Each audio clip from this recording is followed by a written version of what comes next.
Here we have a little sampler with 3 different kinds of double decreases all right next to each other. This first one is a double decrease that points to the left.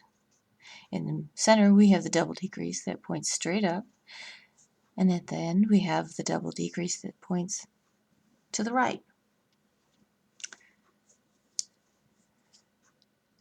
I'm going to work through this next row and show all 3.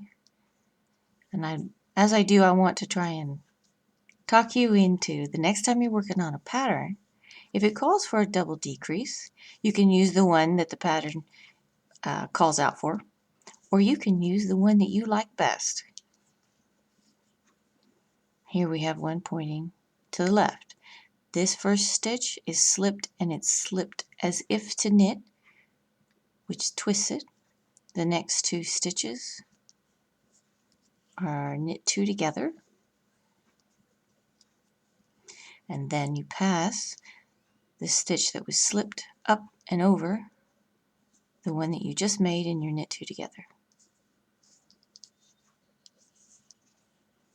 And that's number 1. I'm working over towards the decrease that points straight up, the centered double decrease, and personally that's the one I like best. It has the most definition. It also seems to be one that's not used very often in patterns.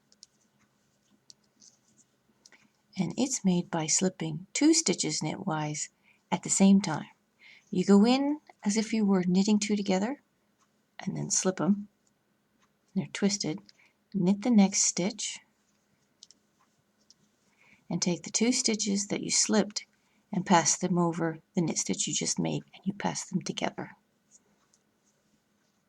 Like that. So that's 2.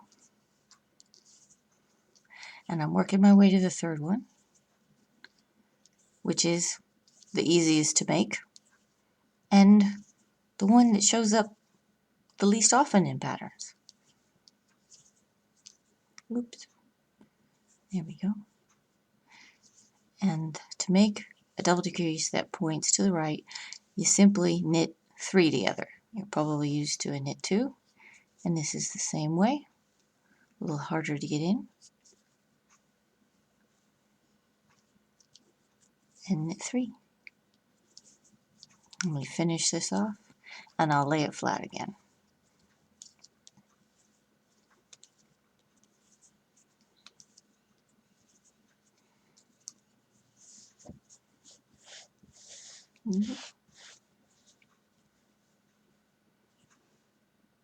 There you go. Enjoy.